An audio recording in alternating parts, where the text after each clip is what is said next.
त्या सगळ्या भावनेचा आदर करून शेवटी आम्ही सगळेजण महायुती म्हणून आज सगळे बरोबर आहोत, परंतु शेवटी कार्यकर्त्याचा आणि त्या परिसराचा त्या गावा नगरपालिकेच्या हद्दीतला सगळ्या प्राप्त परिस्थिती विचार करून जास्त राष्ट्रवादीचे कशी सीट निवडून येतील यासाठी योग्य तो निर्णय दादा तटकरे साहेब आणि प्रफुल्लभाई घेतील।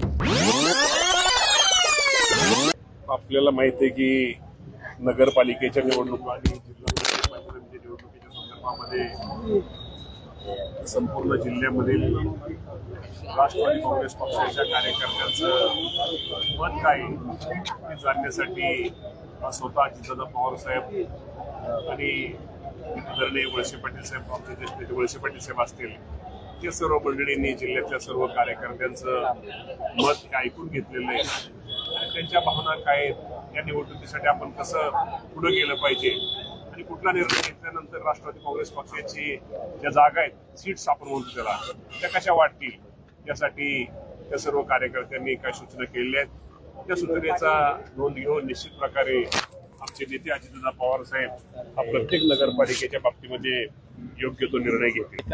अटी वगैरे कुठल्याही काही नाही। आम्ही तिथं प्रत्येक कार्यकर्त्याला सांगितलं की त्या तालुक्यातले जे प्रमुख नगरपालिकेच्या भागातले जे प्रमुख आहेत ते जे काय सूचना करतील त्याप्रमाणे निश्चित प्रकारे निर्णय हा होणार आहे। असा कुठलाही विषय कुठं आज झालेला नाही। फक्त जे इच्छुक आहेत ते इच्छुक सगळेजण येऊन दादांना भेटतायत आणि आपल्या भावना व्यक्त करतायत। त्या बाबतीमध्ये आज तरी अजून निर्णय झालेला नाही।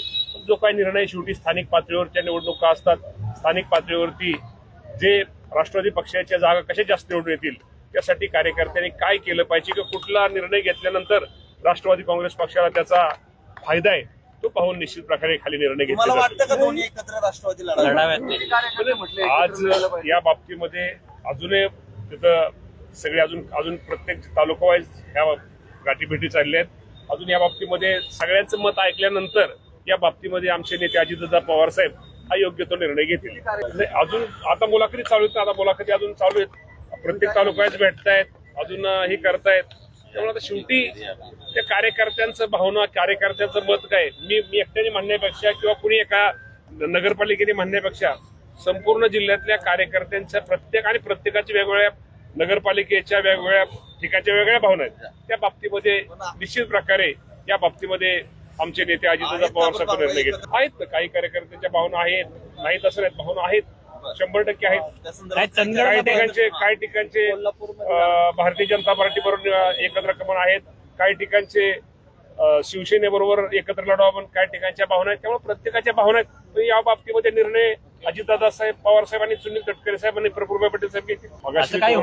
तुम्हाला पुन्हा सांगतोय की या बाबतीमध्ये अजूनही कार्यकर्त्यांच्या भावना, कार्यकर्त्यांचं मत ऐकलं घेतलं जाते आणि त्या सगळ्या भावनेचा आदर करून शेवटी आम्ही सगळेजण महायुती म्हणून आज सगळे बरोबर आहोत, परंतु शेवटी कार्यकर्त्याचा आणि त्या परिसराचा त्या गावा नगरपालिकेच्या हद्दीतला सगळ्या प्राप्त परिस्थिती विचार करून जास्त राष्ट्रवादीची कशी सीट निवडून येतील यासाठी योग्य तो निर्णय शेवटी कार्यकर्त्यांची भावना ऐकल्यानंतर दादा तटकरे साहेब आणि प्रफुल्लभाई घेतील।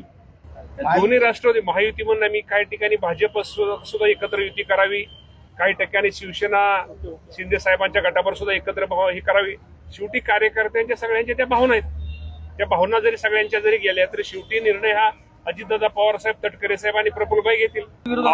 अजून आता मुलाखती चाललेल्या आहेत, अजून मुलाखती या सगळ्यांचं मत ऐकल्यानंतर या बाबतीमध्ये अजितदादा पवार साहेब, तटकरे साहेब, प्रफुल्लभाई निर्णय घेतील।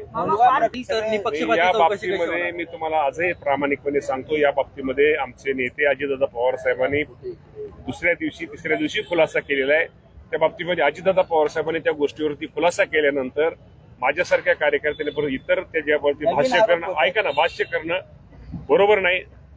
कुठलाही आरोप असू द्या, शेवटी पुढचा माणूस आरोप करत असतो, तर या बाबतीमध्ये स्वतः अजितदादा पवार साहेबांनी खुलासा केलेला आहे। त्यामुळे खुलासा केल्यानंतर तो खुलासा परत माझ्यासारख्याने खुलासा करणं बरोबर नाही। शेतकऱ्यांच्या साधारणतः 20,000 कोटीपर्यंत शासनाचे GR निघालेले ते आजही GR निघतायत। मी तुम्हाला एवढंच सांगतो की आता बऱ्यापैकी शेतकऱ्यांच्या खात्यात पैसे जमा होतात। इव्हन रब्बीचे पण 10,000 रुपये जे आपण प्रत्येक हेक्टरी जाहीर केले होते तेही आता मदत सुरू होते, पण GR निघायला सुरुवात झालेली आहे। त्यामुळे ज्याप्रमाणे राज्याचे मुख्यमंत्री देवेंद्र फडणवीस साहेब, एकनाथजी शिंदे साहेब, अजितदादा पवार साहेब या सर्वांनी जे शेतकऱ्यांना एक घोषणा केली होती, स्वतः ही तिघे पण स्वतः शेतकऱ्यांच्या शेतकरी अडचणीच्या काळामध्ये, दुःखाच्या काळामध्ये प्रत्येक गावाला, प्रत्येक शेतकऱ्यांना भेट दिली होती आणि त्यांनी जे आश्वासन दिलं होतं, जे सरकारने पॅकेज जाहीर केलेले शेतकऱ्यांना मदत मानण्यापेक्षा सहकार्य करण्याचं, त्या बाबतीमध्ये सरकार कसोबरे हे करणार नाही. शेतकऱ्यांना संपूर्ण रक्कम, संपूर्ण मदत ही दिली जाईल.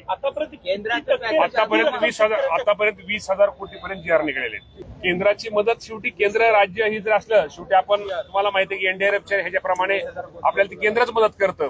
पण अधिकची मदत त्यांची टीम आली होती, त्यांची टीम आपल्याला माहिती आहे की स्वतः त्यांचे जे अधिकारी आले होते ते सगळ्या संपूर्ण राज्यामध्ये काही ठिकाणी त्यांना फक्त ठराविक ठिकाणी आपले हे करावं लागतं, त्याप्रमाणे त्यांनी आपल्याकडे दौरा केलेला आहे आणि आपलं नुकसान, आपली शेतकऱ्यांना झालेलं, जे शेतकऱ्यांना ज्या अडचणी त्या सगळ्या त्यांनी पाहिलेल्या आहेत आणि त्यांनी त्यांचा जो रिपोर्ट आहे तो केंद्राकडे त्यांनी सबमिट केलेला आहे.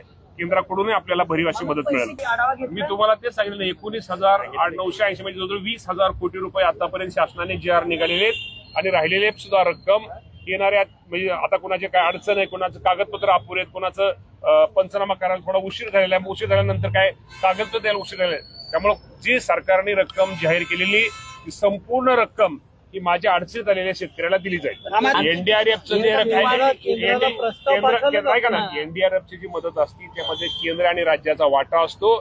त्यात अधिकची मदत अमित शहा साहेबांनी जे आपल्याला जे सांगितलेलं आहे, आपण वचन मराठी वचन दिलेलं आहे, ते त्यामध्ये निश्चित प्रकारे अधिकची मदत अजूनही वाढून आपल्या शेतकऱ्यांना देतील.